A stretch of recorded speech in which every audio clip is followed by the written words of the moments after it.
ஆரம்பிக்கலாங்களா?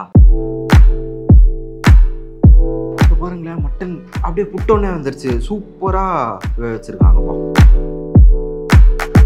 இது கூட ஒரு ஒயிட் ரைஸ் கொஞ்சம் இருந்ததுன்னு வச்சுங்களேன், அப்படியே போட்டு பிசைஞ்சு அடிச்சோன்னா பா,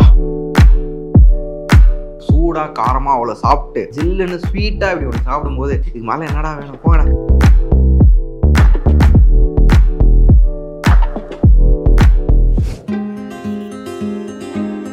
ஸோ ஃபைனலாக நுங்கம்பாக்கம்ல இருக்கக்கூடிய பல்லவாஸ்க்கு வந்துட்டோம். இங்கே நிறைய டிஷ்ஷஸ் வந்து ஃபேமஸ்ன்னு சொன்னாங்க. ஸோ அதெல்லாம் தான் இன்னைக்கு எக்ஸ்ப்ளோர் பண்ண போகிறோம். வாங்க.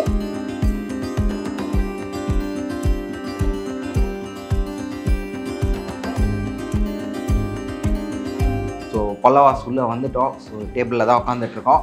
இப்போ எம்டியாக இருக்க டேபிள் கொஞ்சம் நேரத்தில் வந்து பார்த்திங்கன்னா அப்படியே ரொம்ப வழிய போகுது. ஸோ அவ்வளோ டிஷ் நமக்கு வந்து மெனுவாக கொடுத்துருக்காங்க. அது எல்லாத்தையும் சாப்பிட்டு எப்படி இருக்குது, அதில் வந்து இது நல்லா இருக்கா அது நல்லா இருக்காலாம் இல்லை, எது வந்து நமக்கு திருப்தியாக இருக்குது அப்படின்றத தான் சொல்ல போகிறோம். ஸோ ஆரம்பிக்கலாங்களா? ஃபஸ்ட்டு நல்லா கொதிக்க சூப் கொடுத்துருக்காங்க. என்ன சூப் கொடுத்துருக்காங்க அப்படின்னா நண்டு சூப் கொடுத்துருக்காங்க. நிறைய இடத்துல வந்து நம்ம நண்டு சூப்லாம் குடிச்சிருப்போம்.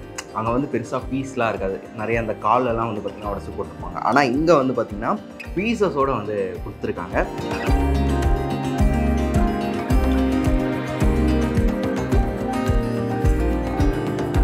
அடுத்து இப்போ வந்து பார்த்திங்கன்னா ஆந்திர பிரதேஷ் டிஷ் ஒன்று வந்து வந்திருக்கு. குண்டூர் கோழி வெப்புடு தான் இப்போ வந்து அடுத்த டிஷ்ஷாக வந்திருக்கு. இது பார்க்கும்போது அந்த டெக்ஸ்சரே வந்து நல்லா பயங்கரமாக மிளகா அரைச்சி ஊற்றி அதில் வந்து பார்த்திங்கன்னா சிக்கனை நல்லா ஊற வச்சு எடுத்துகிட்டு வந்திருப்பாங்க போல இருக்கு. நாக்கு என்ன ஆக போகுதுன்னு தெரில, சாப்பிட்டு பார்த்துட்டு சொல்கிறேன்.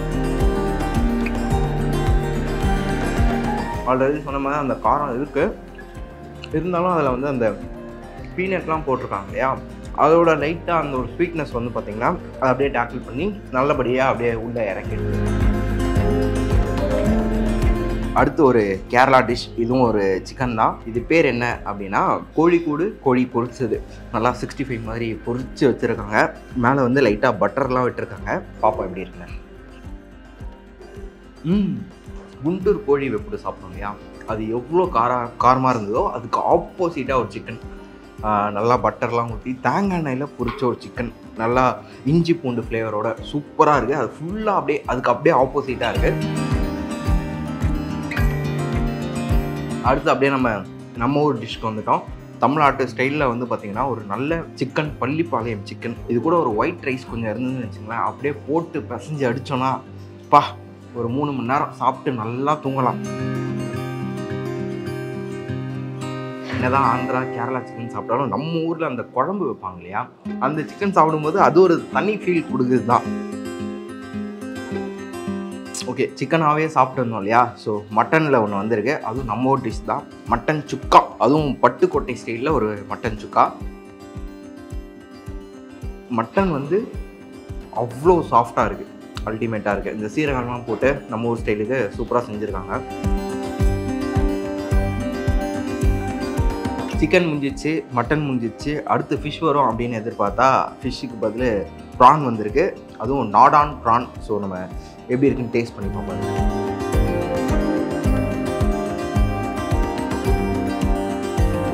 ஃப்ளேவர் அப்படின்னு பார்க்கும்போது எனக்கு எதுவும் பெருசாக எந்த டிஃப்ரென்ஸும் தெரியல. நார்மலாக இருக்கும், ஆனால் பெரிய பெரிய ப்ரானாக இருக்குது. அது நல்லா ஸ்வீட்டாக இருக்கு. இது வந்து காரைக்குடி சிக்கன் பொட்டலம். வெறும் சிக்கனாக இல்லாமல் அதில் இருக்க அந்த கிரேவி, அந்த எண்ணெயெல்லாம் அப்படியே வழித்து ஒரு வாய். நம்ம வீட்டிலலாம் சிக்கன் வாங்கிட்டு போய் கொடுத்தா ஒரு கிரேவி செய்வாங்க இல்லையா, அந்த மாதிரி தான் இருக்குது. ரொம்ப சூப்பராக இருக்குது, நல்லா இருக்குது. ஸோ இவ்வளோ நேரம் சைட் டிஷ்ஷுமே வந்து சாப்பிட்டாச்சு. அந்த மெயின் பிக்சர் எங்கப்பா டீசர் தான் இருக்கே அப்படின்னு யோசிச்சுட்டு இருக்கும்போது நம்ம அண்ணன் எடுத்துகிட்டு வந்துட்டார். இந்த பிரியாணி பேர் வந்து பார்த்திங்கன்னா தலசரி செம்மன் பிரியாணி. கேரளா ஸ்டைலில் ஒரு ப்ரான் பிரியாணி. ப்ரான் இல்லாமல் வெறும் ரைஸ் கூட சாப்பிட்டாலே அந்த ப்ரான் ஃப்ளேவர் இருக்குதுங்களா, சூப்பராக இருக்குது. நீங்கள் நுங்கம்பாக்கத்தில் இருந்தீங்கன்னா கண்டிப்பாக பல்லவாஸில் இதெல்லாம் கூட வெளியே கிடைக்கும். ஆனால் இந்த ப்ரான் பிரியாணி மஸ்ட் ட்ரைன்னு மட்டும் நான் சொல்லுவேன். ஏன்னா நான் நிறைய இடத்துல மட்டன் பிரியாணி சிக்கன் பிரியாணி தான் சாப்பிட்ருக்கேன். ப்ரான் ஒரு இடத்துல சாப்பிட்ருக்கேன், அப்போவே டிசப்பாயிண்டட் இதுனா ப்ரான் பிரியாணி அப்படின்னு சொல்லிட்டு. ஆனால் இது தாண்டா ப்ரான் பிரியாணி அப்படின்ற மாதிரி இருக்குது, சூப்பராக இருக்குது. ஸோ திண்டுக்கல் ஸ்டைலில் ஒரு மட்டன் பிரியாணி. ஸோ சீரக சம்பா நல்லா நெய் ஊற்றி சீரக சம்பாவில் மட்டனும் நல்லா வெந்திருக்கு. முக்கியமாக பீஸாக இருக்குது. ஒரு விஷயம் மறந்துட்டேன், அதாவது இந்த திண்டுக்கல்லையும் காரைக்குடியும் ஒன்றா சேர்க்க போகிறேன். அது எப்படின்னா, இந்த காரைக்குடி கோழி பொட்டலத்தையும் நான் ஃபஸ்ட்டே சொன்னேன் இல்லையா, இந்த தொக்கு நல்லா இருக்குன்ட்டு. ஸோ அந்த தொக்கையும் சிக்கனையும் கொஞ்சம் எடுத்து இதில் வச்சு திண்டுக்கல்லாம் இல்லை காரைக்குடியை அடித்து காட்டுறா பார்ப்போம் அப்படின்ற மாதிரி, ரெண்டுமே ஒன்றுத்துக்கு ஒன்று சலிச்சதுன்ற மாதிரி 2 ஃப்ளேவரும் தூக்கலாக இருக்குது.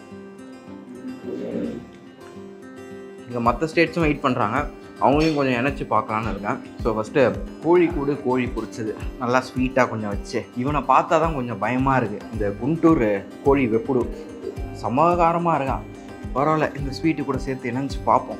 இவன் மட்டும் ஏன் கர்நாடகா மட்டும் தனியாக இருக்கான். ஸோ இப்போ வந்து கேரளா, கர்நாடகா, தமிழ்நாடு, ஆந்திரா எல்லாம் ஒன்றா இருக்காங்க. எல்லாரையும் சேர்த்து இணைச்சு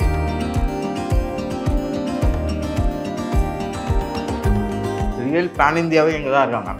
ஸோ இன்னும் நிறைய டிஷ் வந்துட்டு இருக்குங்க. ஸோ நம்ம அடுத்த டிஷ்ஷுக்கு போயிடலாம். ஸோ ஆப்பத்துக்கு நல்ல ஒரு ஆட்டுக்கால் பாயா கொடுத்துருக்காங்க நமக்கு. ஆட்டுக்கால் பாயா இப்போ பாருங்களேன், மட்டன் அப்படியே புட்டோன்னே வந்துருச்சு. சூப்பராக வச்சுருக்காங்கப்பா. இனிமேல் ஆப்பத்தை வந்து தேங்காய் பால்குள்ளலாம் ஊற்றி சாப்பிட்றாதீங்க, வருத்தப்படுவீங்க. இந்த மாதிரி ஒரு பாயா கூட வச்சு அடித்து பாருங்கள், அருமையாக இருக்கும். இப்போ தான் பாயா சாப்பிட்டதுக்கான ஒரு ஃபுல்ஃபில்மெண்ட்டே, ஒரு அந்த சாட்டிஸ்ஃபேக்ஷனே இந்த நல்லியை ஒதுங்கும்போது தான் கிடைக்கும்.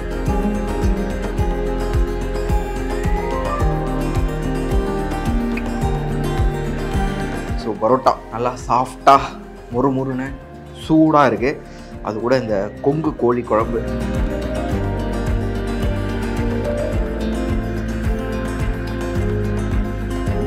கொங்கு குழம்பு நல்லாயிருக்கு. கொஞ்சம் தண்ணியாக இருக்குது, நல்லா திக்காலாமல் கொஞ்சம் தண்ணியாக இருக்குது, நல்லா இருக்குது. பரோட்டாக்குள்ளே நல்லா ஊதி சாப்பிடும்போது எந்த ஒரு விஷயத்தை ஆரம்பிக்கும் போது மட்டும் இல்லைங்க, முடிக்கும் போதும் ஸ்வீட்டோடு முடித்தா அந்த சாட்டிஸ்ஃபேக்ஷன், அந்த ஃபுல்ஃபில்மெண்ட் இருக்கு இல்லையா, ஆஹா அப்படி இருக்கும். ஸோ டெசர்ட்டோட முடிக்க போகிறோம், எடுத்துகிட்டு வாங்க. ஸோ மதுரை ஃபேமஸ் ஜிகர் தண்டா, அதை நல்லா கலக்கி சூடாக காரமாக அவ்வளோ சாப்பிட்டு ஜில்லுன்னு ஸ்வீட்டாக இப்படி ஒன்று சாப்பிடும்போது இது மேலே என்னடா வேணும், போங்கடா அவ்வளோதான்டா அப்படின்ற மாதிரி இருக்குது. ஆனால் அவங்க இருங்க வெயிட் பண்ணுங்கள், இன்னொரு டிஷ் இருக்குது இதோட சூப்பராக அப்படின்னு இருக்காங்க. சார் அந்த டிஷ் எடுத்துகிட்டு வந்துடுங்களா அப்படியே. இது வந்து இளநீர் பாயாசம். ஜிகர்தண்டா சாப்பிட்டு உடனே இது சாப்பிட்டதுனால அந்த ஸ்வீட்னஸ் பெருசாக தெரிலன்னு நினைக்கிறேன். ஜிகர்தண்டா சூப்பராக இருக்குது. அதுன்னு இளநீர் பாயாசம் சுமாராக இருக்குன்னு சொல்லல, இதுவும் நல்லா இருக்கு எனக்கு. ஆனால் அதுதான் ரொம்ப பிடிச்சிருக்கு.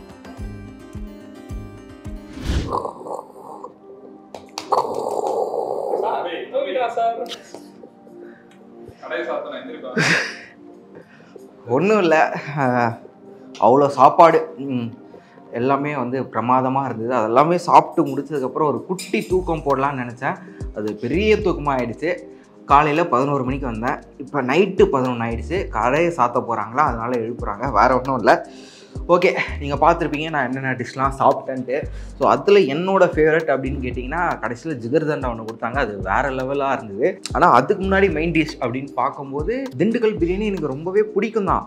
ஆனால் அதை தாண்டி கேரளா பிரியாணி ஒன்று கொடுத்தாங்க பாருங்கள், அது ஸ்வீட்டாகவும் இருந்தது. ஆனால் அது ப்ரான் பிரியாணி தான், ஆனால் அது வந்து பார்த்திங்கன்னா வேறு லெவலில் இருந்தது. இது வரைக்கும் நான் சாப்பிட்ட பிரியாணிலே அது வந்து என்னோடய பெஸ்ட்டு பிரியாணி அப்படின்னு சொல்லுவேன்னு நினைக்கிறேன். இப்போ கடையை சாத்த போகிறாங்க, இல்லைனா நான் வீட்டுக்கு ஒரு பக்கெட்டுக்கு பார்சல் வாங்கிட்டு போகலான்னு இருந்தேன்.